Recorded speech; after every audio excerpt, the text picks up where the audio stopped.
Hello बच्चों। तो कैसे हो आप? तो मैं चिंतन जैसे आप सबका बहुत बहुत स्वागत करता हूं हमारी ये फिजिक्स चैनल में। तो बच्चों चलिए आगे बढ़ते हैं हमारे लेक्चर में। तो लेट्स टेक एग्जांपल 5.1। चलो देखते हैं क्या बोला गया है। An astronaut accidentally gets separated out of his small spaceship accelerating in the interstellar space at a constant rate of 100 meter per second square. What is the acceleration of the astronaut the instant after he is outside the spaceship? Assume that there are no nearby stars to exert gravitational force on him. ठीक है, मतलब कि एक astronaut है जो उसकी spaceship ना 100 metre per second square से जा रही है। वो कुछ एक्सीडेंटली ऐसा हुआ कि भाई वो अपनी स्पेसशिप से अलग हो गया है ना। जैसे ही वो बाहर आया, मतलब कि स्पेसशिप से अलग आया, अलग हो गया, after that he is outside the space, मतलब कि जैसे ही वो यहां से स्पेसशिप से अलग हो गया, सेपरेट हो गया, तो एट दैट टाइम उसका एक्सीलरेशन कितना होगा, है ना। Acceleration of the astronaut the instant after he is outside the spaceship कितना होगा, वो आपको निकालने को पूछा गया है। देखो बच्चों, एक चीज यहां पे नोटिस करना है आपको, एक ब्रैकेट में एक और चीज दी गई है, that is the assume that there are no nearby stars to exert the gravitational force on him. इसका मतलब ये होता है कि जब भी वो बाहर आएगा तब आसपास के कोई भी ऐसे स्टार वहां पे नहीं है जो उसको अट्रैक्ट करेंगे, मतलब उसके ऊपर फोर्स लगाएंगे। पहला पॉइंट ये हुआ, मतलब कि नियर बाय स्टार कोई भी नहीं है, तो इसके ऊपर स्टार की वजह से जो ग्रेविटेशनल फोर्स आ सकता है वो नहीं होगा। ठीक है, मतलब कि स्टार की वजह से जो यहां पे पॉसिबिलिटी है उसके ऊपर कुछ फोर्स लगेगा, तो वो पॉसिबिलिटी भी यहां पे खत्म हो गई। ठीक है, दूसरी चीज, भाई स्पेसशिप तो है ना, स्पेसशिप का खुद का मास है, तो क्या मास मास को अट्रैक्ट नहीं कर सकता है? कर सकता है। लेकिन भाई ये जो स्पेसशिप होती है ना, वो it exerts the negligible gravitational attraction on him. तो इसका मतलब ये होता है कि ना तो स्पेसशिप की वजह से उसके ऊपर कोई फोर्स लगेगा, ना तो आसपास में कोई ऐसे स्टार है जो इसके ऊपर ग्रेविटेशनल फोर्स लगा सकते हैं। तो इसका मतलब क्लियरली ये हो जाता है कि भाई ये वाला जो भाई साहब है उसके ऊपर net force in X direction भी जीरो होगा, मतलब कि एक्स डायरेक्शन में उसको कोई एक्सीलरेशन नहीं होगा। मान लो एक्स डायरेक्शन में कोई स्टार नहीं है। Net force in Y direction भी जीरो होगा, वाई डायरेक्शन में भी कोई स्टार नहीं है। जो स्पेसशिप है वो भी यहां पे उसके ऊपर कोई ग्रेविटेशनल फोर्स नहीं लगा रही है, तो ये जीरो। और net force in Z direction वो भी यहां पे जीरो होगा। ठीक है, तो भाई तीनों डायमेंशन में कोई भी फोर्स नहीं लग रहा है, नेट फोर्स जीरो है, तो इसका मतलब यह होता है कि तीनों डायमेंशन में एक्सीलरेशन भी जीरो है। तो बात खत्म हो गई। So by the first law of motion the acceleration of the astronaut is zero. That is the correct answer. Clear है? चलिए आगे बढ़ते हैं नेक्स्ट क्वेश्चन की ओर। हाँ जी, टॉपिक आ गया लीनियर मोमेंटम। बच्चों हमारे दिल में ये सवाल आता है, कई बार सवाल आ जाता है कि भाई कोई बॉडी हमें दी गई है, हमें बोला जाए कि भाई इसको शिफ्ट करना है, ठीक है, मतलब कि इसके ऊपर फोर्स लगाना है। तो भाई आपको बॉडी को देख के, मतलब कि जो ऑब्जेक्ट है, बॉडी नहीं बोलते इसको ऑब्जेक्ट बोलते हैं, तो भाई ऑब्जेक्ट को देख के इतना तो समझ में आ जाता है कि भाई अगर इसको मुझे खिसकाना है तो उसके लिए मुझे कितना फोर्स लगाना पड़ेगा, है ना। बात तो सही है ना। जैसे कि मैं बोलूं कि भाई आपके सामने एक बक्सा रखा हुआ है और बाजू में एक हाथी पड़ा हुआ है, एलिफेंट, ठीक है, और मैं बोलूं कि भाई इन दोनों को खिसकाना है, तो आप क्लियरली समझ जाओगे कि भाई एलिफेंट को खिसकाना मेरे बस की बात नहीं है। कैसे पता लगाया आपने? कैसे पता लगाया? क्योंकि आपको पता है कि एलिफेंट का जो भी मास है वो ज्यादा है कंपेयर टू दैट बॉक्स। ठीक है, तो इसका सीधा सा हिसाब है कि भाई आपने मास के ऊपर से यहां से पता लगा लिया कि भाई साहब मुझे यहां पे ये वाले केस में, एलिफेंट वाले केस में ज्यादा फोर्स लगाना पड़ेगा, है ना। सीधी सी बात है, आपने ये आइडेंटिफाई कर लिया, आपने ही आइडेंटिफाई कर लिया ना। आप समझ सकते हो, कॉमन सेंस का सवाल था ये, है ना। तो भाई साहब जिस तरीके से आपने मास से ये डिसीजन लिया ना, उसी तरीके से यहाँ पे एक और पैरामीटर भी है जिससे आप यहाँ पे डिसीजन ले सकते हो कि कितना फोर्स होगा इसके ऊपर, या ज्यादा फोर्स लगाना पड़ेगा या कम फोर्स लगाना पड़ेगा। वो सारी चीजों की इंफॉर्मेशन आप दूसरा एक और पैरामीटर है जिससे ऊपर से भी आप डिसीजन ले सकते हो, दैट इज द वेलोसिटी। जी हाँ बच्चों, किस बॉडी के ऊपर कितना फोर्स लगाना है, अगर कोई बॉडी मोशन में तो उसको रोकने के लिए कितना रिटार्डेशन फोर्स लगाना है, रोकने वाला फोर्स लगाना है, वो सारी चीजों का जो भी हमें तोड़ निकालना होता है वो हमें दो क्वांटिटी से पता चलता है, एक होती है मास एंड दूसरी होती है वेलोसिटी। ठीक है, मास का तो आपको पता है कि जिसके पास ज्यादा मास है तो उसको खिसकाने के लिए ज्यादा फोर्स लगाना पड़ेगा, आप समझ सकते हो। ठीक है, अगर आप एग्जांपल लेना चाहते हो तो एग्जांपल भी ले सकते हो। Suppose a light weight vehicle, let's say एक स्मॉल कार है, and a heavy weight vehicle, let's say loaded truck है, are parked on a horizontal road. We all know that much greater force is needed to push the truck than the car to bring them to the same speed in the same time। मतलब कि आपके सामने एक car पड़ी है, आपके सामने एक फुल्ली लोडेड ट्रक पड़ी है, दोनों को सेम टाइम में सेम वेलोसिटी देना है, तो ऐसे केस में आप समझ सकते हो कि ट्रक को ज्यादा फोर्स लगाना पड़ेगा कंपेयर टू कार। ठीक है, सिमिलरली, इतना ही नहीं, सिमिलरली ध्यान से देखना, similarly a greater opposing force is needed to stop a heavy body than the light body in the same time if they are moving with the same speed. मतलब कि मान लो कि एक कार एंड एक ट्रक दोनों same speed से आ रही है और दोनों को रोकना है आपको, तो ऐसे केस में सेम टाइम में रोकना है, तो ऐसे केस में आप समझ सकते हो कि मुझे ट्रक को रोकने के लिए ज्यादा फोर्स लगाना पड़ेगा कंपेयर टू कार। ठीक है, ये बात क्लियर है, कॉमन सेंस की बात है ना। मतलब कि मास से हम पता लगा सकते हैं कि मुझे किसके ऊपर कितना फोर्स लगाना है, इसका ये पॉइंट का मतलब यही होता है। अगर इसमें भी नहीं समझ में आता है तो एक और एग्जांपल ले लो। If two stones, one light and other heavy, are dropped from the top of the building, a person on the ground will find it easier to catch the light stone than the heavy stone। बात तो सही है ना। अगर दो stone है आपके पास, एक हल्का है एक हैवी है, ठीक है, दोनों को किसी एक पर्टिकुलर सेम हाइट से अगर गिरा दिया जाए और नीचे एक बंदा खड़ा है, उसको बोला जाए कि पहले ये लाइट वाला स्टोन है इसको पकड़ना है और फिर ये हैवी वाला स्टोन है इसको पकड़ना है। ठीक है, तो दोनों केस में वो कौन से स्टोन को आसानी से पकड़ पाएगा, तो भाई लाइट स्टोन को। सीधी सी बात है, compare to heavy stone light stone को वो इजीली पकड़ पाएगा। आप समझ सकते हो, आप समझ सकते हो। एक टेनिस बॉल गिरा दिया और एक लोहे का जो गोला फेंक में यूज करते वो वाला बॉल गिरा दिया, दोनों केस में आप किसको आसानी से कैच कर पाओगे, टेनिस बॉल को। सीधी सी बात है ना। भले दोनों को सेम हाइट से गिरा दिया, भले दोनों को नीचे आने में लगने वाला टाइम सेम है, भले दोनों की अंतिम वेलोसिटी जो भी होगी वो v ही होगी, लेकिन यहां पे हम ये समझ सकते हैं कि जो हैवी वाला मास है वो ज्यादा इंपैक्ट करेगा आपके हाथ के ऊपर, है ना। क्योंकि अब तक काइनेमेटिक्स चल रहा था तो वहां पे मास का कोई डिपेंडेंसी नहीं आ रहा था, मास से वो सारी मोशन इंडिपेंडेंट रही थी। लेकिन अभी हम स्टडी कर रहे डायनेमिक्स, तो वहां पे मास पिक्चर में आएगा। ठीक है, काइनेमेटिक्स के जितने प्रॉब्लम्स है वहां पे सारे प्रॉब्लम्स मास से इंडिपेंडेंट है, सिवाय कि काइनेटिक एनर्जी की बात करें, लेकिन ये एनर्जी डायनेमिक्स के बाद आएगी, है ना। इसीलिए काइनेमेटिक्स में हम सिर्फ velocity, acceleration, final velocity, initial velocity, लगने वाला टाइम, ट्रैवल डिस्टेंस, उसी की चर्चा करते हैं। वो सारी चीजें ना मास से इंडिपेंडेंट होती है। लेकिन यहाँ पे हम ये चैप्टर में डायनेमिक स्टार्ट कर रही है, ठीक है, हमने डायनेमिक स्टार्ट कर लिया है, तो यहाँ पे मास इंपॉर्टेंट है। तो ये दोनों एग्जांपल हमें क्या समझाते हैं, दोनों एग्जांपल हमें ये समझाते हैं कि भाई किसी भी बॉडी को अगर मोशन में लाना है या फिर किसी मोशन में है बॉडी उसको रोकना है, तो कौन सी बॉडी के ऊपर कितना फोर्स लगाना पड़ेगा, उसके लिए आप मास से अंदाजा लगा सकते हो।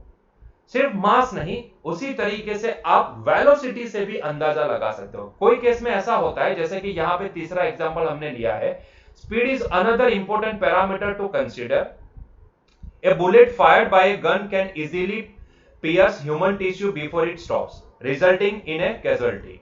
The same bullet fired with a moderate speed will not cause much damage. Thus, for a given mass, the greater the speed, the greater is the opposing force needed to stop that body in a certain time. ठीक है, तो इसका मतलब ये होता है कि एक सिंपल सा एग्जांपल समझ लो कि भाई एक बंदूक में से गोली छोड़ दी गई, ठीक है, एक बंदूक में से मैंने एक बुलेट को फायर किया, तो वो बुलेट आप समझ सकते हो किसी ह्यूमन की बॉडी में पेनिट्रेट कर जाएगी, ठीक है, आसानी से आप समझ सकते हो ये चीज है। लेकिन वही बुलेट को अगर मान लो कि मैंने हाथ से फेंका होता उस इंसान के सामने, तो क्या होता, वो पेनिट्रेट कर पाती उसकी बॉडी में, नहीं कर पाती। इसका मतलब ये भाई देखो, यहां पे मास सेम है, वही बुलेट की मैं बात कर रहा हूं, ठीक है, मास का डिफरेंस होता तो मैं समझ सकता हूं कि भाई लगने वाला फोर्स जो भी है वो किसके ऊपर ज्यादा लगाना पड़ेगा, किसके ऊपर कम लगाना पड़ेगा, ये हम समझ सकते हैं, है ना। लेकिन अगर मैं मास सेम ले लूं, जैसे कि ये बुलेट, एक बार मैंने यही बुलेट को मैंने बंदूक से फायर किया, और ऐसे ही सेम बुलेट, आइडेंटिकल बुलेट को जिसका मास भी सेम है, सारी चीजें सेम है, उसको मैंने हाथ से फायर किया। हाथ से तो थोड़ी ना फायर कर सकते, हाथ से तो सिर्फ थ्रो कर सकते, तो मैंने हाथ से थ्रो किया।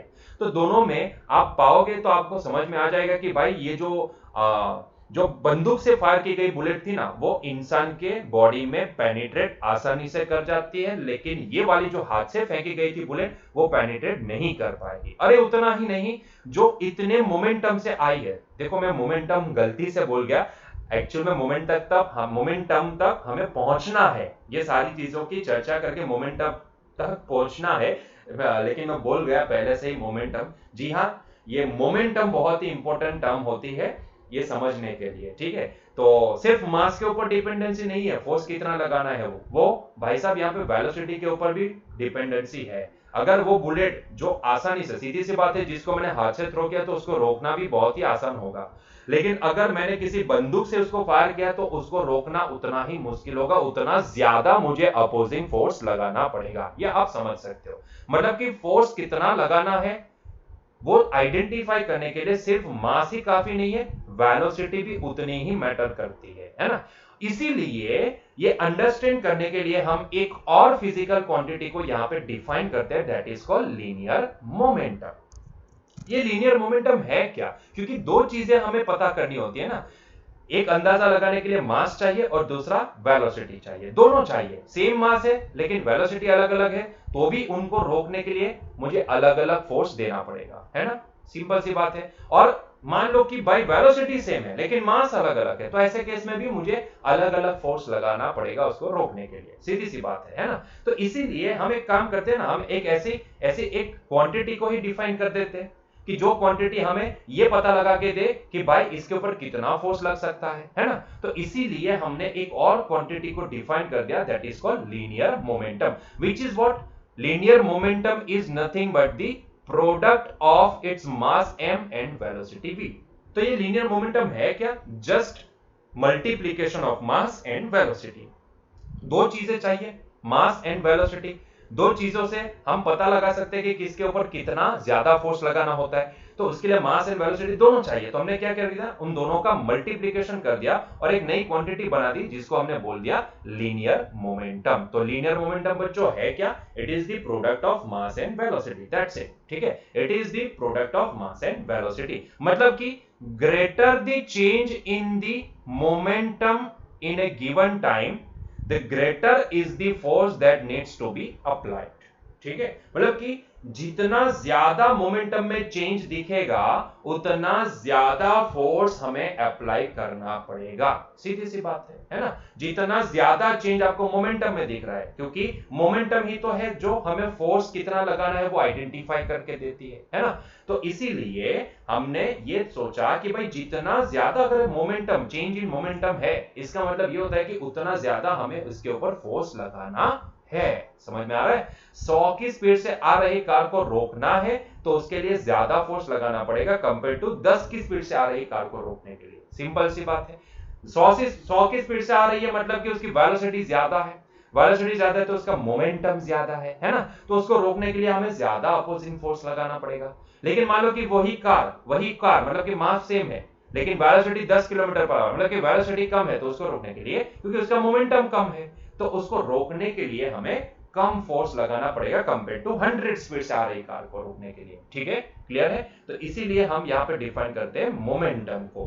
बच्चों ये जो मोमेंटम है ना वो वेक्टर क्वांटिटी है। अगर आप एनसीईआरटी के नोटेशन से आप यूज्ड टू हो तो आपको पता होगा कि एनसीईआरटी की किताब में वेक्टर को डिफाइन करने के लिए बोल्ड फॉन्ट यूज किए जाते हैं। यहाँ पे बोल्ड फॉन्ट यूज किया गया है P, बोल्ड फॉन्ट यूज किया गया है V, मतलब कि ये दोनों वेक्टर शो करते हैं। तो यस माय डियर फ्रेंड्स, अगर आपको इसको एरो करके लिखना है तो इसको आप ऐसे भी लिख सकते हो, P vector it is equals to m into velocity vector, ठीक है। लेकिन एनसीईआरटी की किताब में आपको पता है कि नोटेशन कौन सा यूज किया जाता है, ये बोल्ड फॉन्ट वाला, ठीक है। तो इसीलिए यहाँ पे ऐसा लिखा है, बोल्ड फॉन्ट से लिखा है। सो ये अल्टीमेटली शो करता है वेक्टर को। तो yes, linear momentum is a vector quantity, ठीक है। और इसका अगर मुझे यूनिट लिखना है तो आप क्या लिख सकता हूं, आप समझ सकते हो मास का यूनिट क्या होता है। इसका यूनिट अगर मैं लिखना चाहूं तो यूनिट होगा, मास का यूनिट है केजी, वेलोसिटी का यूनिट है मीटर पर सेकंड। ठीक है, तो this is the unit of momentum. Clear हुआ ये पॉइंट? ठीक है, तो क्यों लीनियर मोमेंटम हमें डिफाइन करना पड़ता है, समझ में आ गया। और लीनियर मोमेंटम है क्या, it is just the product of mass and velocity. Clear है पॉइंट? ठीक है, चलिए तो आगे बढ़ते हैं, पहले इसको थोड़ा मिटा देते हैं। चलो आगे बढ़ते हैं नेक्स्ट पॉइंट की ओर। तो चलो मोमेंटम तो हमने समझ लिया, तो मोमेंटम से अभी हम यहां पे डिफाइन करेंगे बच्चों Newton's law of second, Newton's law of motion second. ठीक है, सेकंड लॉ ऑफ मोशन, जिसको हम बोलेंगे NLM2। देखो बच्चों, न्यूटन जी ने पहला लॉ जो दिया था वो कहीं ना कहीं इनर्शिया को शो कर रहा था। उन्होंने जो दूसरा लॉ दिया वो कहीं ना कहीं चेंज इन मोमेंटम के साथ कुछ रिलेशन दिखा रहा है। बच्चों न्यूटन जी ने एक्सपेरिमेंट करके देखा और वो सही भी निकला। उन्होंने बोला कि भाई द रेट ऑफ, ध्यान से सुनना, the rate of change of momentum of a body is directly proportional to the applied force and takes place in the direction in which the force acts। मतलब कि हमारे लिए ये सेंटेंस बहुत ही इंपॉर्टेंट, इतना फोर्स, इतना जो पहली लाइन है ना वो बहुत ही इंपॉर्टेंट है। The rate of change of momentum of a body is directly proportional to applied force. देखो न्यूटन जी ने तो ये बोला था कि जो फोर्स होता है ना, हमने अभी देखा ना कि भाई मोमेंटम क्यों डिफाइन करना पड़ा, किसके ऊपर कितना फोर्स लगाना पड़ेगा वो आइडेंटिफाई करना है। तो हमें एक ऐसी फिजिकल क्वांटिटी चाहिए कि जिसको देख के हम पता लगा सकते हैं हाँ इसके ऊपर ज्यादा फोर्स लगाना पड़ेगा, हाँ इसके ऊपर कम फोर्स लगाना पड़ेगा। तो उसके लिए हमने मोमेंटम डिफाइन कर दिया। तो अभी ये फोर्स है क्या, तो भाई फोर्स क्या है, it is directly proportional to force. Force है क्या मतलब कि उसकी डेफिनेशन नहीं दे रहे, लेकिन ये न्यूटन्स लॉ ऑफ मोशन ऐसा बोलता है कि जिस बॉडी के ऊपर फोर्स लगाते हैं वो सीधा प्रोपोर्शनल होता है rate of change of momentum के। मतलब कि मोमेंटम में जो बदलाव आ रहा है ना उसके सीधा प्रोपोर्शनल होता है फोर्स। मतलब कि जितना ज्यादा चेंज उतना ज्यादा फोर्स लगाना पड़ेगा। तो सीधे वो क्या हुए, प्रोपोर्शनल ही हुए ना, सीधे क्या हुए वो प्रोपोर्शनल है। यहां पे आखिरी सेंटेंस वही तो बोले थे, यहां पे the greater the change in the momentum in the given time the greater is the force that needs to be applied। तो ये क्या बोलता है हमें, ये यही तो बोलता है। समझ में आई बात, यस और नो? बस तो यहां पे यही तो वो हो गया हमारे लिए NLM2। कितना आसान है, एकदम आसान है। इन्होंने बोला कि भाई जो भी फोर्स अप्लाई करना होता है ना वो सीधा प्रोपोर्शनल होता है उस ऑब्जेक्ट के rate of change of momentum के। Rate of change of momentum का मतलब क्या होता है, with respect to time momentum में जो चेंज हो रहा है वो। भाई जैसा हमने वहां पे देखा था ना dv by dt, dv by dt देखा था, dx by dt rate of change of position with respect to time कहलाती है velocity, rate of change of velocity कहलाती है एक्सीलरेशन। उसी तरीके से यहां पे rate of change of momentum सीधा प्रोपोर्शनल, इक्वालिटी मत बोलिएगा प्लीज, इक्वालिटी मत बोलना, इसको बोलेंगे प्रोपोर्शनल। ठीक है, वो इक्वल नहीं होगा, प्रोपोर्शनल होगा। हम आसानी से पता लगा सके उसके लिए हम यहाँ पे इक्वालिटी को कंसीडर करेंगे और सारा डेरिवेशन भी देखेंगे, ध्यान से देखते जाओ।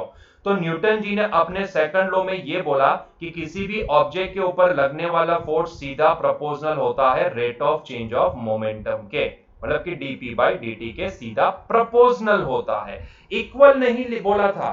ध्यान से सुनना, न्यूटन जी ने जो बोला ना उसको ध्यान से देखो, उन्होंने प्रोपोर्शनल बोला था, कभी भी इक्वल नहीं बोला था। हमने यहां पे इक्वालिटी में इसको कन्वर्ट कर दिया है। वो क्यों कन्वर्ट किया, कैसे किया, वो सारी चीजें समझेंगे। ठीक है, तो ये F is directly proportional to dp by dt, that is the Newton's law of Newton's second law of motion. ठीक है, क्लियर है बच्चों? अभी ये प्रोपोर्शनलिटी है, ये प्रोपोर्शनलिटी को निकालने के लिए क्या मैं यहाँ पे इक्वालिटी की साइन लगा सकता हूं? जी हाँ, लगा तो सकते हैं, लेकिन उसके लिए आपको एक प्रोपोर्शनलिटी कांस्टेंट अज्यूम करना पड़ेगा। लेट्स से मैंने वो कांस्टेंट अज्यूम कर लिया k, सो ये हो गया F is equal to k times dp by dt। ठीक है, चलिए बहुत ही बढ़िया। Now what is the momentum, p की वैल्यू क्या लिख सकते हैं हम यहाँ पे?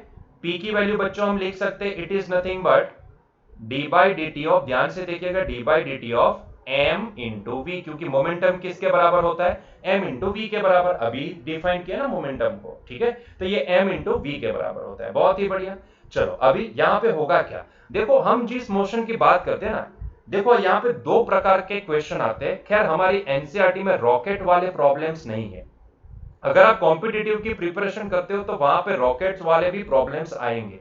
रॉकेट वाले प्रॉब्लम में होता क्या है कि भाई ये मास होता है ना, वो कांस्टेंट नहीं रहता है। आप समझ सकते हो कि भाई रॉकेट जैसे जैसे ऊपर जाता है तो उसके ईंधन का, उसके फ्यूल का दहन होता रहता है ना, उसके फ्यूल का फ्यूल को ही तो बर्न करके वहां से गर्म वायु को बाहर निकालते हैं और उससे थ्रस्ट मिलता है और उसी की वजह से वो ऊपर जाता है। तो धीरे धीरे क्या होता है कि उसकी फ्यूल टैंक में से फ्यूल कम होने लगता है तो उसका मास रिड्यूस होता जाता है जैसे वो ऊपर जाता है। तो वहां पे मास ना कांस्टेंट नहीं रहता है रॉकेट वाली मोशन के लिए, मास वेरिएबल होता है ना। तो वो केस अलग है, लेकिन हमारे एनसीईआरटी में वो पॉइंट नहीं है। आप अगर कॉम्पिटिटिव की प्रिपरेशन करते हो तो वहां पे वो पॉइंट आएगा, वहां से आप इसको अलग से देखोगे, ठीक है। हमारे एनसीईआरटी में नहीं है, तो हम जिस मोशन की बात यहां पे करेंगे वो सारी मोशन में हम मास को क्या मानेंगे, मास को हम कांस्टेंट मानेंगे, है ना।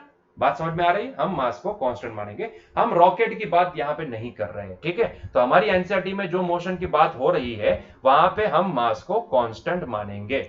तो भाई साहब अगर मास कांस्टेंट रहता है, मतलब कि ऑब्जेक्ट कहां से कहां, कहीं से कहीं जा रहा है, तो उसमें उसका मास चेंज नहीं हो रहा है, ऐसा मान के चलते हैं, तो ऐसे केस में ये m को हम डिफरेंशिएशन से बाहर ले सकते हैं। आपको पता है ये चीज, कांस्टेंट डिफरेंशिएशन से बाहर आ सकता है। तो बच्चों ये हो गया k into M into DV by dt। जरा सोचो, ये dv बाई dt तो हो गई एक्सीलरेशन की वैल्यू, है ना। तो ये तो dv बाई dt को हम क्या लिख सकते हैं, एक्सीलरेशन, मतलब कि मैं इसको लिखूंगा k times m into a।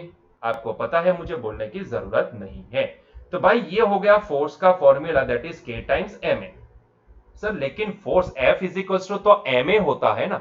हाँ भाई, F is equal to ma होता है, लेकिन यहां पे एक प्रोपोर्शनलिटी कांस्टेंट बच गया। अभी इसका क्या करें, तो भाई साहब यहां पे साइंटिस्टों ने एक्सपेरिमेंट करके देखा, ध्यान से देखना उन्होंने क्या देखा। उन्होंने ये देखा कि अगर हमें 1 kg मास के अंदर 1 kg मास के अंदर 1 मीटर पर सेकंड स्क्वायर का एक्सेलरेशन प्रोड्यूस करना है, मतलब कि 1 kg मास को 1 मीटर पर सेकंड स्क्वायर का एक्सेलरेशन देना है, तो उसके लिए हमें 1 न्यूटन का फोर्स लगाना पड़ रहा है। और ये मैं नहीं बोल रहा, ये साइंटिस्टों ने एक्सपेरिमेंट करके बोला कि अगर आपको किसी 1 kg मास के ऊपर 1 मीटर पर सेकंड स्क्वायर का एक्सेलरेशन देना है, तो उसके लिए आपको फोर्स कितना लगाना पड़ेगा, 1 न्यूटन का फोर्स लगाना पड़ेगा, ठीक है। मतलब कि किसी 1 kg मास के ऊपर अगर आप यहां पे 1 न्यूटन का फोर्स लगाते हो,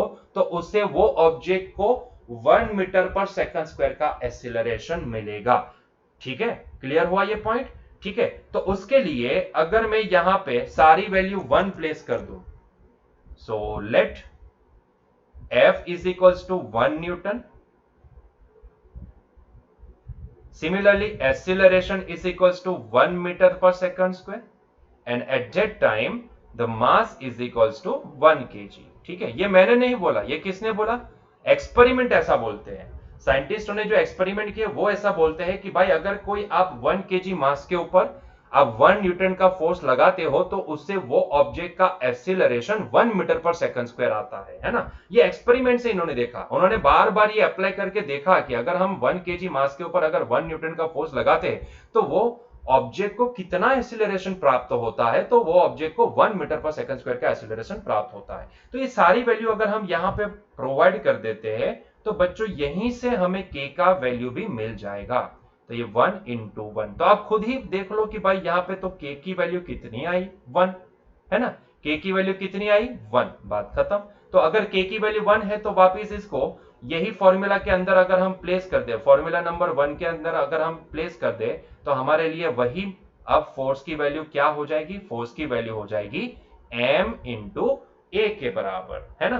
तो क्यों m इंटू ए आया, तो एक्सपेरिमेंट ने ऐसा बोला, है ना, एक्सपेरिमेंट ऐसा बोलते हैं। Otherwise I have to consider that proportionality constant also, मुझे वो कांस्टेंट को कंसीडर करना पड़ता, लेकिन एक्सपेरिमेंट ने बचा लिया।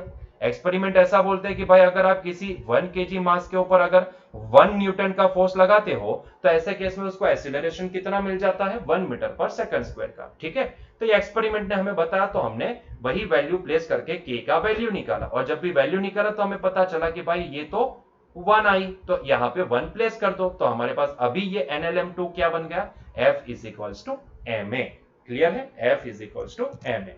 अभी इसके रिलेटेड थोड़े इंपॉर्टेंट पॉइंट्स वगैरह भी है, तो वो भी देख लेते हैं।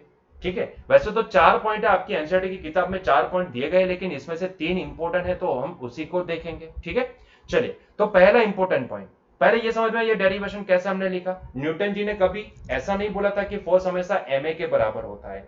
ये ma के बराबर उनके लिए होता है जिनका मास कांस्टेंट रहता हो ड्यूरिंग द मोशन।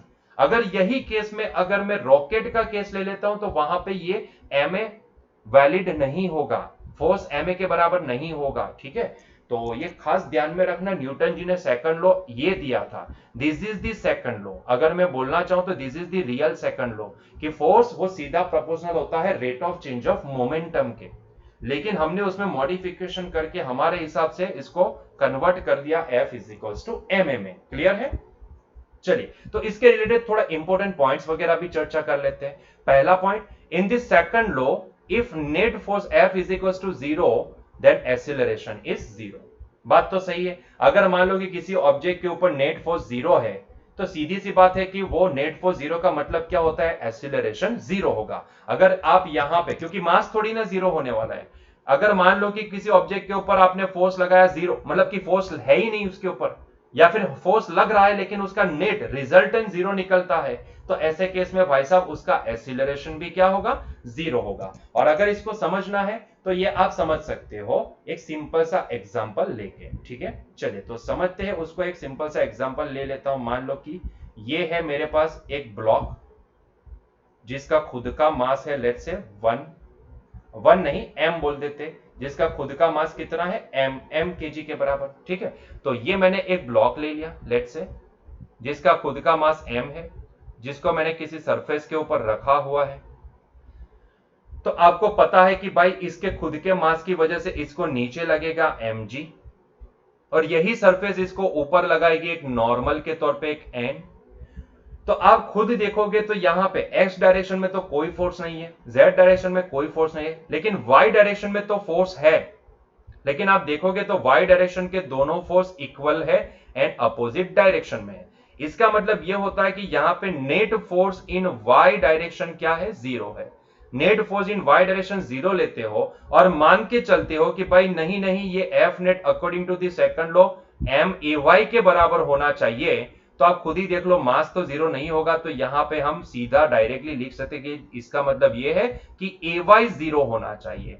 ये फोर्स 0 किसकी वजह से हुआ, ay 0 है इसलिए हुआ, आप ऐसा मान सकते हो। क्लियर हुआ ये पॉइंट? ठीक है, तो यही वो पहला पॉइंट बोलना चाहता है कि अगर किसी के ऊपर नेट फोर्स 0 है तो ऐसे केस में सच में उसके पास वो डायरेक्शन का कोई एक्सेलरेशन नहीं होगा। ठीक है, सेकंड पॉइंट क्या बोल रहा है, देखो, the second law of motion is a vector law. बात सही है कि फोर्स वेक्टर कंपोनेंट है, वेक्टर है ना, फोर्स एक वेक्टर क्वांटिटी है। ठीक है, जैसे कि हमने यहां पे आगे वाले केस में भी देखा, net force in X direction, net force in Y direction, net force in Z direction, अलग अलग डायरेक्शन के फोर्स हमने देखे है ना। फोर्स वेक्टर क्वांटिटी है तो 3 डायमेंशन में उसको देखना पड़ता है भाई, नहीं तो उसको बुरा लग जाएगा। ठीक है, तो it is equivalent to 3 equations, 1 for each component of the vectors. बात तो सही है भाई साहब, हमने वहां पे भी न्यूटन फर्स्ट लॉ में भी लिखा था ना, net force in X direction 0 है, net force in Y direction 0 है, net force in Z direction 0, तीनों डायमेंशन के यहाँ पे तीनों कंपोनेंट हमने वहां पे फर्स्ट लॉ में भी लिखे थे। तो यहाँ पे भी हम तीनों कंपोनेंट तीनों डायरेक्शन के यहाँ पे सेकंड लॉ के लिए भी लिखेंगे। तो भाई साहब निकल के ये आता है कि भाई एक्स डायरेक्शन का जो भी फोर्स होता है वो किसके बराबर होता है, rate of change of momentum with respect x direction का momentum with respect to time के बराबर होता है, मतलब कि dpx by dt के बराबर होता है, जो फाइनली आपको वैल्यू क्या प्रोवाइड करेगा, max। मतलब कि एक्स डायरेक्शन का फोर्स सिर्फ एक्स डायरेक्शन में एक्सेलरेशन प्रोवाइड कर सकता है। सिमिलरली वाई डायरेक्शन का फोर्स वाई डायरेक्शन में ही एक्सेलरेशन प्रोवाइड कर सकता है, एंड जेड डायरेक्शन का फोर्स जेड डायरेक्शन में ही एक्सेलरेशन प्रोवाइड कर सकता है। कभी ये उम्मीद मत रखिएगा कि भाई वाई डायरेक्शन का फोर्स है वो एक्स डायरेक्शन में एक्सेलरेशन प्रोवाइड करे, ये पॉसिबल नहीं होगा। समझ में आ रहा है, ये पॉसिबल नहीं होगा। क्लियर है ये पॉइंट? ठीक है, चलिए आगे बढ़ते हैं। थर्ड पॉइंट क्या बोलता है, in that case F refers to the total external force on the system and A refers to the acceleration of the system as a whole। More precisely, a is the acceleration of the center of a mass of the system. Any internal force in the system are not to be included in F. मतलब कि second law के अंदर हम यहाँ पे जो F use करते हैं ना, जो F यहाँ पे लिखते हैं, F is equal to ma के अंदर, यहाँ पे ये जो F होता ना, ये एक्सटर्नल फोर्स होता है। मतलब कि बॉडी के अंदर कोई रिएक्शन की वजह से कुछ फोर्स लगता हो तो वो यहां पे अप्लाई नहीं कर सकते, वो एक इंटरनल फोर्स होता है ना। यहां पे सिर्फ एक्सटर्नल फोर्स को ही कंसीडर करना होता है, जैसे कि mg एक्सटर्नल फोर्स है, ग्रेविटी की वजह से लगता है। अर्थ नीचे है तो अर्थ उसको खींच के नीचे ले जाती है ना, तो ये एक्सटर्नल फोर्स है। नॉर्मल किसने लगाया? नीचे वाली सरफेस ने लगाया। आपको पता है नॉर्मल कहां पे लगता है? नॉर्मल ऐसे छोटे छोटे फोर्स का एक झुंड होता है, जहां जहां पे सरफेस के साथ ये ब्लॉक का कांटेक्ट हो ना, यहां लगा, यहां लगा, यहां, जितने जितने पॉइंट्स यहां पे कांटेक्ट में है वो सारे पॉइंट के ऊपर ऐसे ऐसे छोटे छोटे नॉर्मल लगेंगे। हम क्या करते हैं, ऐसे छोटे छोटे नॉर्मल नहीं दिखा के उन सबको एक ही नॉर्मल फोर्स से शो करते हैं। बाकी रियलिटी में जहां जहां कांटेक्ट होता है ना, वहां वहां छोटे छोटे ऐसे नॉर्मल फोर्स लगते रहते हैं। ठीक है, सरफेस, नीचे वाली सरफेस उसको लगाती है, तो जहां जहां कांटेक्ट बना वहां पे यहाँ पे नॉर्मल फोर्स, और लगेगा ये सरफेस के ऊपर, कभी भी ऊपर नहीं लगता है। ऐसा मत सोचिएगा कि हम इसको ऊपर दिखाते हैं तो इसका मतलब ये कि इसको ऊपर लगता है, ऊपर की डायरेक्शन में लगता है, लेकिन लगता कहां है? जहां कांटेक्ट है ना, वो सरफेस के ऊपर लगता है ना। लेकिन हम दिखाने के लिए इसको यहां ऊपर दिखा देते हैं। ठीक है, समझ में आ रहा है? छोटे छोटे नॉर्मल का एडिशन करके जो टोटल नॉर्मल बनता है उसी को दिखा देते। तो ये भी एक एक्सटर्नल फोर्स है। कौन लगा रहा है ये इसके ऊपर? सरफेस, नीचे वाली सरफेस लगा रही है, तो एक्सटर्नल फोर्स हुआ। ठीक है, तो इसी तरीके से आप किसी ब्लॉक को ऐसे इस डायरेक्शन में धक्का लगाते हो तो आप धक्का लगा रहे हो, तो आप एक्सटर्नल एजेंट हो, तो आपके द्वारा लगने वाला फोर्स एक एक्सटर्नल फोर्स है। तो यहां पे जो सेकंड लॉ है ना, उसके अंदर जो F लिखते हैं ना, it should be external force. समझ में आ रहा है? It should be external force, मतलब कि अंदर कोई केमिकल रिएक्शन की वजह से वो ब्लॉक के अंदर कुछ ऐसा हुआ कि वो ब्लॉक अपने आप चलता बना, ऐसा तो कभी होगा नहीं। लेकिन अगर मान लो कि ऐसा केस लेके अंदर इंटरनल रिएक्शन की वजह से वो चलता बना, तो ऐसे केस में वो हम यहाँ पे F के तौर पे इंटरनल जो भी फोर्स होगा वो यहाँ पे F के तौर पे नहीं ले सकते। समझ में आ रहा है ये पॉइंट? ठीक है, तो जो भी F होगा यहाँ पे वो एक्सटर्नल होगा। और ये जो A है वो क्या, ए कौन सा ए हो सकता है? किसका ए हो सकता है? तो भाई साहब जो ब्लॉक होता है ना, वो छोटे छोटे पार्टिकल्स का बना होता है। अभी हर एक पार्टिकल मोशन में होंगे, है ना, तो ऐसे केस में कौन से पार्टिकल का ए लिखते हैं? तो भाई साहब ऐसे केस में हम क्या करते हैं, पूरे ब्लॉक का ए एक्सीलरेशन है ऐसा हम मान के चलते हैं। और ये पूरे ब्लॉक को शो करने के लिए हम क्या करते हैं, उसका सेंटर ऑफ मास को हम m से डिनोट कर देते हैं। मतलब कि सेंटर ऑफ मास का ये मास टोटल मास है, टोटल ब्लॉक का मास है, और वो एक्सीलरेशन जो भी है वो सेंटर ऑफ मास, मतलब कि पूरा मास का जो सेंटर निकल के आता है उसका एक्सीलरेशन a है, ऐसा हम बोलते हैं, जिसको हम पूरे ब्लॉक का एक्सीलरेशन भी बोल सकते हैं। ठीक है, तो ये कहना चाहता है ये हमारा थर्ड पॉइंट। क्लियर है इतना पॉइंट? तो this is all about the Newton second law of motion. ठीक है, चलिए तो आगे बढ़ते हैं नेक्स्ट पॉइंट की ओर। चलो इसके रिलेटेड क्वेश्चन सॉल्व कर लेते हैं, एनएलएम 2 के रिलेटेड। देखो एग्जांपल 5.2 क्या बोला है, a bullet of mass 0.04 kg moving with a speed of 90 metre per second enters a heavy wooden block and it stopped after a distance of 60 centimetre. What is the average resistive force exerted by the block on the bullet? ठीक है, यहां पे क्या बोला है, जो बोला है ना उसको मैं थोड़ा ड्रॉ भी कर लेता हूं तो अच्छा रहेगा समझने के लिए। ध्यान से सुनिएगा। मान लो ये ब्लॉक है, ठीक है, अज्यूम कर लो ये एक वुडन ब्लॉक है। ठीक, तो ये हमारे लिए एक वुडन ब्लॉक है, समझ लो भाई ये वुडन ब्लॉक है। ठीक है, अभी जैसा है वैसा अभी वुडन ब्लॉक है ऐसा अज्यूम कर लो। ठीक है, चलो तो एक बुलेट है जिसका मास 0.04 kg आपको दिया गया है, moving with a speed of 90 metre per second enters a heavy wooden block. तो भाई 90 मीटर पर सेकंड से वो वुडन ब्लॉक में एंटर करती है, मतलब कि जब भी एंटर की तब उसकी वेलोसिटी कितनी थी, यहां पे 90 मीटर पर सेकंड। ठीक है, बहुत ही बढ़िया। वो कुछ डिस्टेंस ट्रैवल करने के बाद रुक गई, मतलब कि स्टॉप हो गई। ठीक है, कुछ मतलब कि अंदर ही पेनिट्रेट कर गई और कुछ डिस्टेंस ट्रैवल करने के बाद रुक गई। तो यहां पे रुक गई मतलब कि यहां पे मैं ये बोल सकता हूं कि जहां पे रुकी वहां पे उसकी वेलोसिटी कितनी होगी, 0 मीटर पर सेकंड हो गई होगी, तभी तो रुकी, है ना, तभी तो रुक गई। कितना डिस्टेंस ट्रैवल करके रुकी, तो भाई 60 सेंटीमीटर का, जिसको अगर मुझे मीटर में लिखना है तो मैं क्या लिखूं, 0.6 मीटर डिस्टेंस ट्रैवल करके रुक गई।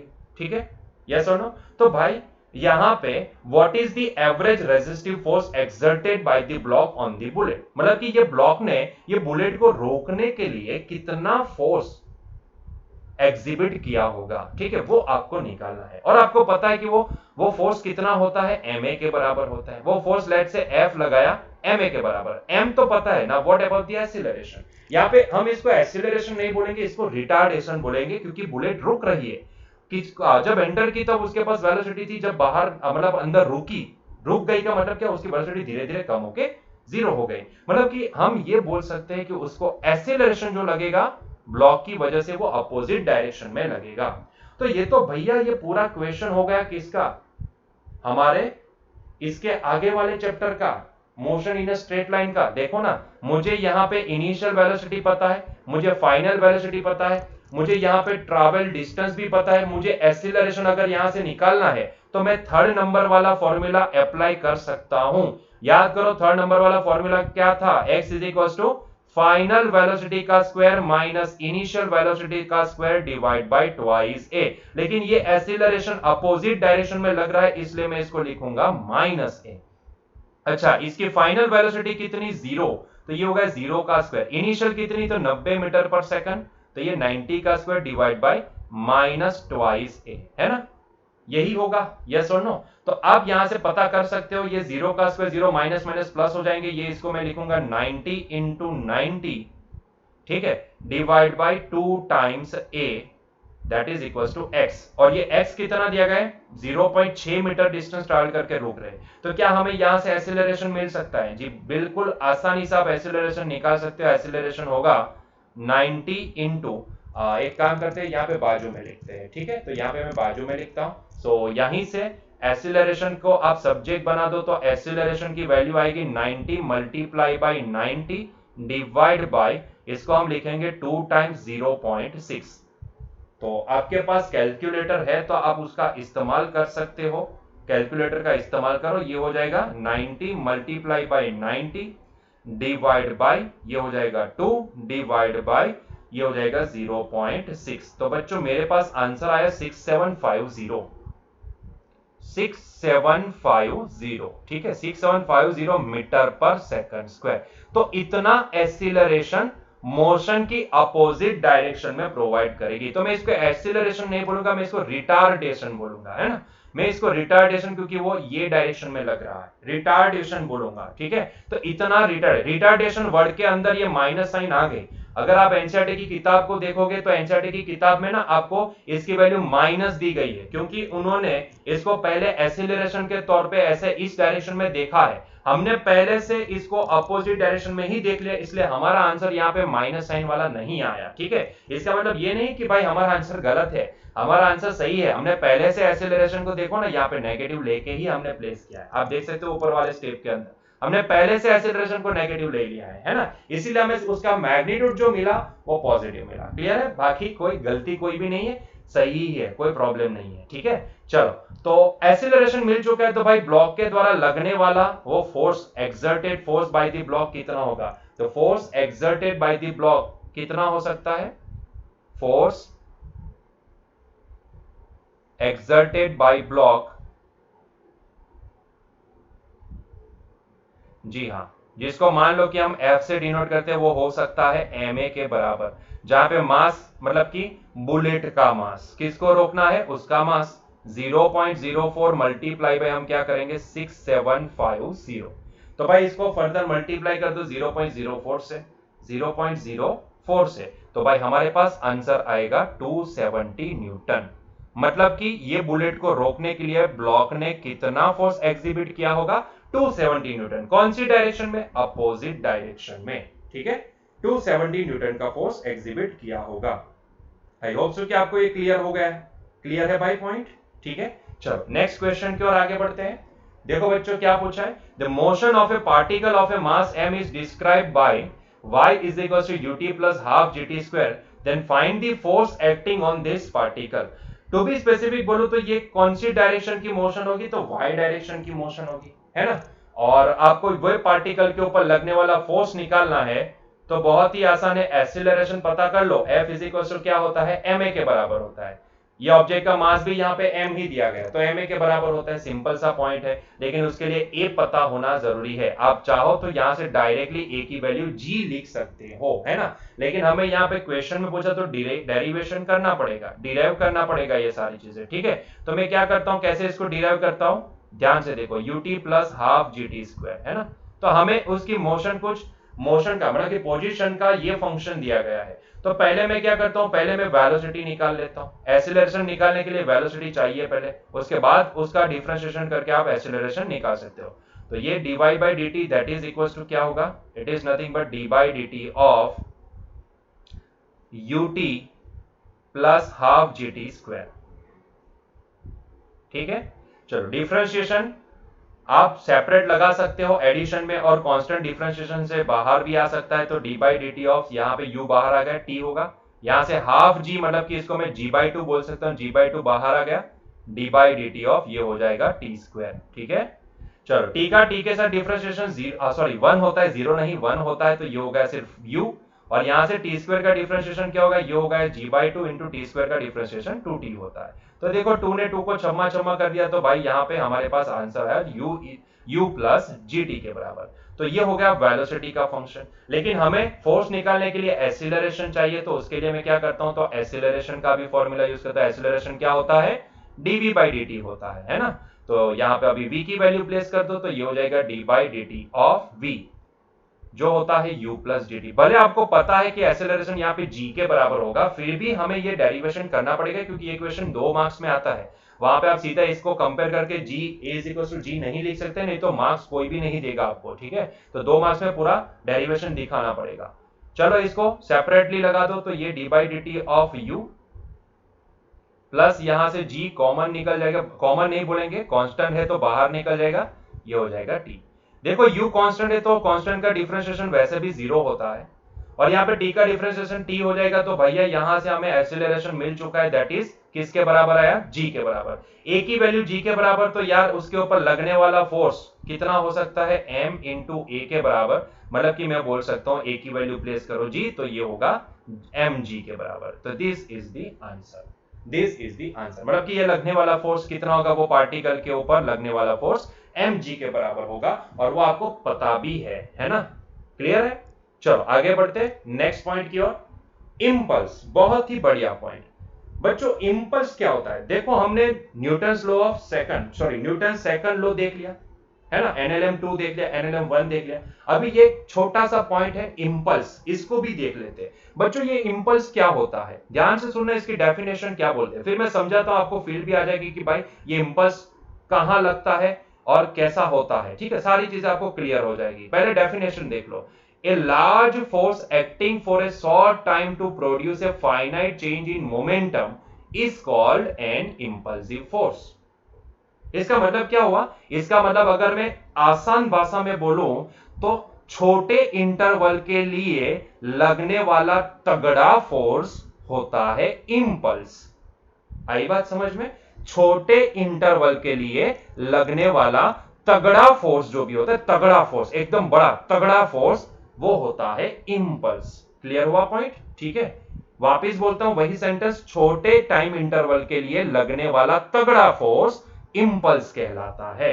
कहां लगता है, कहां आप उसको आइडेंटिफाई कर सकते हो। जैसे कि मान लो कि आप एक फुटबॉल जमीन के ऊपर पड़ा है, आप आते हो और आप क्या करते हो, इसके ऊपर किक लगाते हो। ऐसे थोड़ी ना किक लगाएंगे सर, अच्छा ढंग से ड्रॉ करता हूं, ठीक है।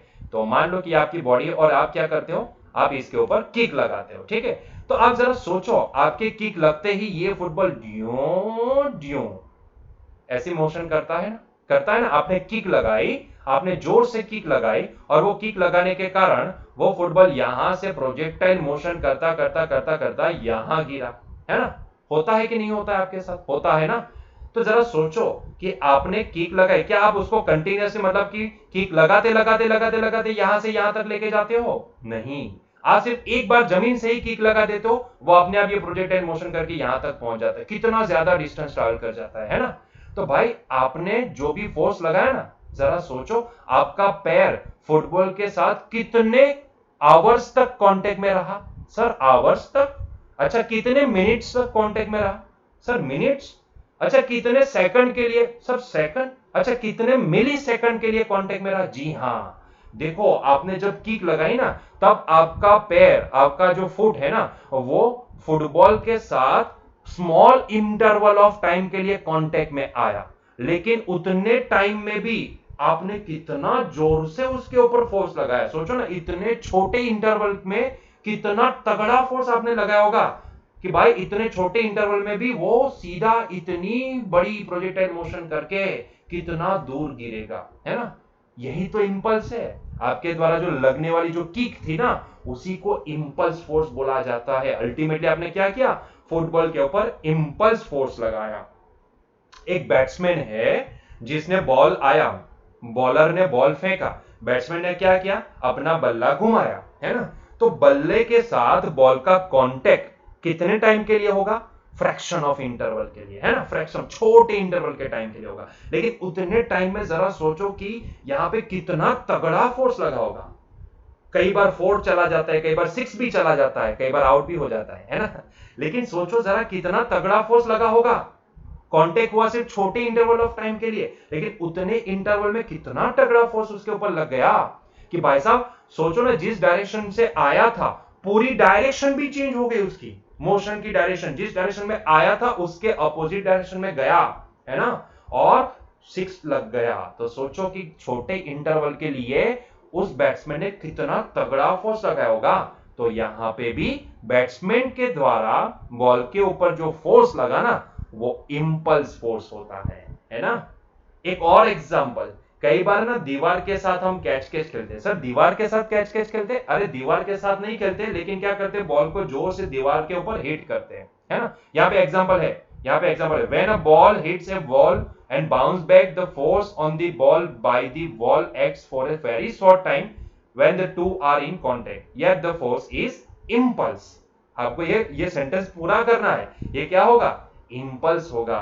यहाँ पे फिगर में दिखाया गया है, देखो एक बॉल आया यहां से ये डायरेक्शन में, ठीक है, दीवार के साथ टकराया, कितने टाइम तक इसके दीवार के साथ कांटेक्ट में रहा, भाई fraction of small amount of time, very short amount of time के लिए, लेकिन वो टकराने के बाद आपने ये नोटिस किया कि जब आया था तब कौन सी डायरेक्शन थी, ये डायरेक्शन थी, और जब गया टकराने के बाद वापस रिटर्न हुआ, रिबाउंस हुआ, तब कौन सी डायरेक्शन में आया, अपोजिट। कितना तगड़ा फोर्स लगा छोटे इंटरवल में कि भाई उसकी पूरी डायरेक्शन भी चेंज हो गई। सोचो ना, ऐसे चेंज थोड़ी ना होती है, मतलब कि तगड़ा फोर्स लगना जरूरी है यहाँ पे, तभी तो इतनी इतनी पूरी डायरेक्शन चेंज हो जाती है ना। तो भाई ये भी इंपल्स फोर्स है ना। बॉल आया, दीवार के साथ हिट किया, छोटे इंटरवल ऑफ टाइम के लिए वो कांटेक्ट में रहा दीवार के साथ, लेकिन वो टाइम भी इतना काफी था उसके ऊपर तगड़ा फोर्स लगाने के लिए, ताकि वो पूरी अपनी डायरेक्शन चेंज करके वापस लौट जाए, है ना। तो ये होता है इंपल्स फोर्स। तो एक आसान सा सेंटेंस में अगर मुझे इसको रिप्रेजेंट करना है, तो मैं यही बोल सकता हूं कि भाई किसी ऑब्जेक्ट के ऊपर छोटे इंटरवल ऑफ टाइम के लिए लगने वाला तगड़ा फोर्स इंपल्स कहलाता है, दैट्स इट, और कुछ भी नहीं, ठीक है। क्लियर हुआ ये पॉइंट, तो ये होता है इंपल्स। अभी उसका डेफिनेशन क्या है, ये तो हमने देख लिया। क्या इसका कोई फॉर्मूला है, जी हाँ है, उसका फॉर्मूला है, क्योंकि इंपल्स निकालने के लिए यहां पे हमें टाइम ड्यूरेशन भी बहुत ही इंपॉर्टेंट है, क्योंकि वो क्या होता है कि वो जो फोर्स लगता है ना, इंपल्स के तौर पे जो फोर्स लगता है वो छोटे इंटरवल ऑफ टाइम के लिए लगता है, जब तक वो बॉडी कांटेक्ट में रहती है तब तक फोर्स लगा, ठीक है, उसके बाद फोर्स गायब, क्योंकि बॉडी कांटेक्ट में ही नहीं तो फोर्स कैसे लगेगा, है ना। आप किक लगाते हो तो भाई छोटे इंटरवल ऑफ टाइम के लिए वो कांटेक्ट में आए, आपकी फुट और फुटबॉल दोनों कांटेक्ट में आए, उसके बाद तो कांटेक्ट नहीं होगा ना, फुटबॉल एक बार निकल गया, जूम, बात खत्म, है ना। तो इसीलिए इंपल्स का फॉर्मूला है बच्चों, force into time duration, force into time duration, है ना। देखो इसको फोर्स ही बोला जाता है, लेकिन इसका यूनिट आप निकलने जाओगे तो आप यहां पे समझो इसका यूनिट क्या निकलेगा, इंपल्स का यूनिट निकलेगा फोर्स इंटू टाइम, का मतलब होता है फोर्स मेजर होता है न्यूटन में और टाइम मेजर होता है सेकंड में, तो इसका यूनिट निकल के आता है न्यूटन इंटू सेकंड। थोड़ा अजीब है, ये है फोर्स, लेकिन हम इसको, हाँ, इसका यूनिट क्या लिखेंगे, न्यूटन इंटू सेकंड लिखेंगे, क्योंकि वो होता है फोर्स इंटू टाइम के बराबर, है ना। तो ये इंपल्स के केस में इतना याद रखना है कि इसका यूनिट होगा न्यूटन इंटू सेकंड, और यहीं से आप उसका फॉर्मूला भी पता कर सकते हो, that is force into time duration. और यहां पे मैंने उसका वो फोर्स इंटू टाइम ड्यूरेशन को एक अलग टर्म से भी रिप्रेजेंट किया, that is change in momentum. ये कहां से मैंने लिखा? तो बहुत ही आसान है बच्चों, ध्यान से देखो, क्या मैं ये बोल सकता हूं कि force is equals to rate of change of momentum with respect to time होता है? सर ये तो प्रोपोर्शनल होता है ना। हाँ प्रोपोर्शनल होता है, लेकिन वो के की वैल्यू हमने यहां पे हमारे लिए, मैंने बोला ना कि एनसीईआरटी की किताब में रॉकेट वाले प्रॉब्लम्स तो है नहीं, तो ऐसे केस में हमारे लिए के की वैल्यू क्या होगी? 1 होगी। तो इसके लिए मैं यहां पे ये लिख सकता हूं एफ इज इक्वल टू सीधा के की वैल्यू मान लो 1 है, तो डीपी बाई डी लिख सकता हूं। अच्छा ये बड़ा चेंज ले ले तो इसको मैं dp बाई dt ना लिख के बड़ा चेंज लेते हैं तो मैं इसको delta p by delta T भी तो बोल सकता हूं, बड़ा इंटरवल लेते हैं तो, है ना। तो बच्चों यहां पे ये डेल्टा टी को लेफ्ट हैंड साइड पे लेके आओ, खुद ही देख लो, डेल्टा टी को यहां पे लेफ्ट हैंड साइड पे लेके आओ और खुद ही देख लो, तो यहां पे ये हो जाएगा, ध्यान से देखना, f into delta t that is equivalent to delta p, है ना। और यही बच्चों फोर्स इंटू टाइम को तो क्या बोला जाता है? इंपल्स बोला जाता है ना। तो इसी को तो इंपल्स बोलते हैं। तो ये इंपल्स किसके बराबर होता है? एफ इंटू डेल्टा टी के बराबर, है ना। और अगर यही एफ इंटू डेल्टा टी की वैल्यू कंपेयर करने जाओ तो वो किसके बराबर होती है? चेंज इन मोमेंटम के बराबर। रेट ऑफ चेंज नहीं बोला, मैं सिर्फ बोला चेंज इन मोमेंटम के बराबर, है ना। तो यही तो लिखा है, चेंज इन मोमेंटम। तो ये इंपल्स, आप इसको फोर्स इंटू टाइम ड्यूरेशन बोलो या फिर चेंज इन मोमेंटम बोलो, दोनों बातें सेम है ना। तो ये हो गया हमारे लिए इंपल्स का formula, that is what? Change in momentum. या तो आप इसको फोर्स इंटू टाइम इंटरवल बोलो या फिर चेंज इन मोमेंटम बोलो, बात तो एक ही है ना। क्लियर है? तो इसको हम बॉक्स बना दिए। क्लियर है ये पॉइंट? ठीक है, तो इसके रिलेटेड क्वेश्चन भी सॉल्व कर लेते हैं। देखो example 5.4, a batsman hits back a ball straight in the direction of the bowler without change in its initial speed of 12 meter per second. If the mass of the ball is 0.15 kg, then determine the impulse imparted to the ball. Assume linear motion of the ball. ठीक है, मान लो कि ये ball नहीं है, ये bat है, ठीक है। यहाँ पे मान लो, अज्यूम कर लो, यहाँ पे हमने वो आगे वाली फिगर ही यहाँ पे यूज कर लिया समझने के लिए, तो हम इसको क्या बोलेंगे? ये है बैट, ठीक है, बैट्समैन की बैट है, ठीक है। चल, तो ये बैट्समैन की बैट है, तो ये अपनी बैट से, जो भी बैट्समैन है, तो ये अपनी बैट से कोई एक बॉल को हिट कर रहा है ना, एक बॉल को यहां पे हिट कर रहा है।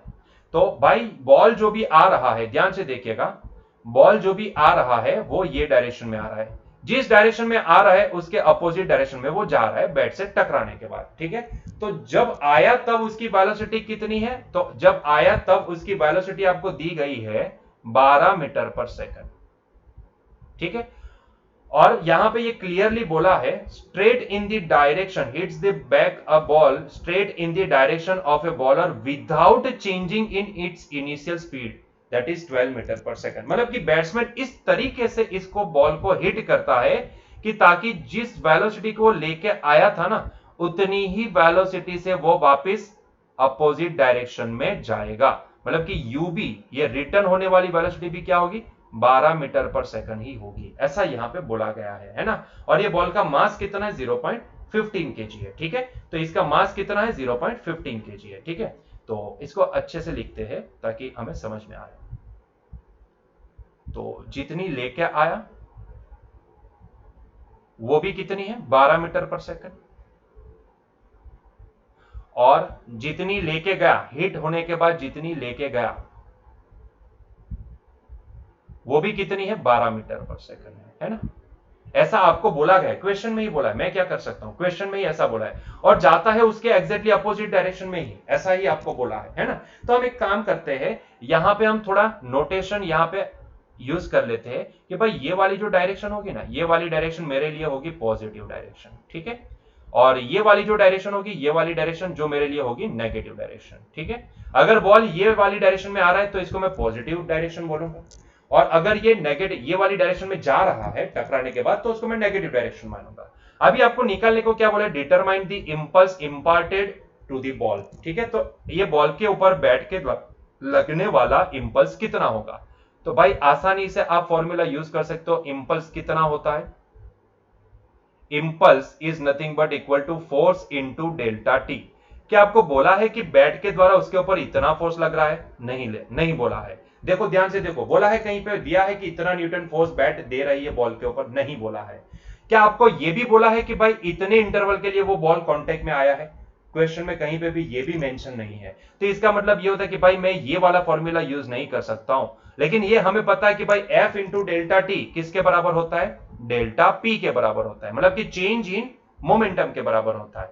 तो यार ये मोमेंटम तो पता लगा सकते हैं यहां से, क्योंकि चेंज डेल्टा पी का मतलब क्या होता है? P final minus P initial, यही तो फॉर्मूला होता है। डेल्टा का मतलब मैं डेल्टा एक्स लिखता हूं तो इसका मतलब क्या होता है? X final minus x initial, है ना। आप इसको कैपिटल से ना दिखा के आप इसको स्मॉल से भी दिखा सकते हो कि P F minus P I, है ना। तो ये आपको पता है, सिंपल सी बात है, फाइनल माइनस इनिशियल ही होता है ना। ये इनिशियल फाइनल मोमेंटम मतलब क्या? वही बॉल टकरा के वापस रिबाउंस हुआ ना, है ना। मान लो कि इसको मैं U1 बोल देता हूं, या फिर मैं इसको U फाइनल बोल देता हूं ताकि हम समझ पाए। ये U फाइनल है, ये U इनिशियल है, क्लियर है। ये U फाइनल है, ये U इनिशियल है, क्लियर है ये पॉइंट, ठीक है, क्लियर है। चलो तो P फाइनल कितना लिख सकते हैं? P मोमेंटम, फाइनल मोमेंटम किसके बराबर होता है? तो मास इंटू फाइनल वेलोसिटी के बराबर होता है ना, mv के बराबर। माइनस इनिशियल मोमेंटम कितना है? तो वो भी मास इंटू इनिशियल वेलोसिटी के बराबर होता है। तो भाई साहब फाइनल वेलोसिटी कितनी है? देखो 12 मीटर पर सेकंड। लेकिन जरा डायरेक्शन भी तो देखो, डायरेक्शन कौन सी डायरेक्शन में? नेगेटिव डायरेक्शन में। तो इसका मतलब ये होता है कि भाई मैं इसकी वैल्यू नेगेटिव प्लेस करूंगा, है ना। और ये m है, दोनों में से कॉमन निकल जाएगा, तो ये हो जाएगा vf माइनस vi, ठीक है। चलो तो ये हो जाएगा कितना? m times vf। vf कितना लिखूं भाई? नेगेटिव डायरेक्शन की वेलोसिटी है, नेगेटिव डायरेक्शन में है, तो इसीलिए मैं इसको लिखूंगा -12, है ना। Minus vi initial positive direction में है, तो हम इसको क्या मानेंगे? पॉजिटिव डायरेक्शन में, तो इसको हम मानेंगे +12। तो ये हो जाएगा -12 दैट इज हो जाएगा टोटल -24 टाइम्स m। यहां पे m का वैल्यू प्लेस कर दो तो आपको इंपल्स फोर्स मिल जाएगा। m कितना दिया गया है बच्चों यहां पे? तो m हमें दिया गया है दैट इज 0.15 kg। तो हमें ये दिया गया है 0.15। तो एक काम करते हैं, आपके पास कैलसी है तो आप इसका इस्तेमाल कर सकते हो। 24 मल्टीप्लाई बाई 0.15 करेंगे तो बच्चों हमारे पास आंसर आएगा 3.6, है ना। 3.6 न्यूटन इंटू सेकंड। 3.6, सॉरी 36 लिख दिए, 3.6 न्यूटन इंटू सेकंड। अभी आप पूछोगे कि सर ये न्यूटन इंटू सेकंड तो समझ में आया, लेकिन ये नेगेटिव साइन क्यों आई? क्योंकि हमारी एनसीईआरटी की किताब में तो ये प्लस दिया गया है बच्चों। यहां पे ये जो माइनस साइन है ना, ये माइनस साइन डायरेक्शन इंडिकेट करती है कि भाई कौन सी डायरेक्शन में इंपल्स लगाया गया, है ना। बैट्समैन है, ये बैट्समैन बैट को कौन सी डायरेक्शन में घुमाएगा? यही डायरेक्शन में घुमाएगा ना, मतलब कि नेगेटिव वाली डायरेक्शन में घुमाएगा। और ये जो इंपल्स है वो भी तो एक फोर्स है, फोर्स वेक्टर क्वांटिटी है, तो नेगेटिव साइन मैटर करती है ना। तो इसीलिए हमने, क्योंकि हमने ये डायरेक्शन को नेगेटिव माना है, इसीलिए हमारा इंपल्स फोर्स ये माइनस आया। अगर आप चाहो तो इसको इस तरीके से भी लिख सकते हो, 3.6 Newton into second in left hand side वाली डायरेक्शन, ठीक है। और हमने ये लेफ्ट हैंड साइड वाली डायरेक्शन यहां पे फिगर में दिखाया है दैट इज नेगेटिव। तो इसीलिए आप चाहो तो ये माइनस साइन ना लिख के आप, क्योंकि आप इसको एरो जो भी है वो क्या दिखा रहा है? नेगेटिव साइड की डायरेक्शन ही दिखा रहा है, तो आप एरो से रिप्रेजेंट कर दो, वेक्टर ही तो है ना। तो आप इसको ऐसे भी रिप्रेजेंट कर सकते हो। क्लियर है पॉइंट, ठीक है। तो बच्चों यहीं पे हमारा आज का लेक्चर एंड करते हैं बच्चों, मिलते हैं नेक्स्ट लेक्चर में। Till that enjoy your day, bye.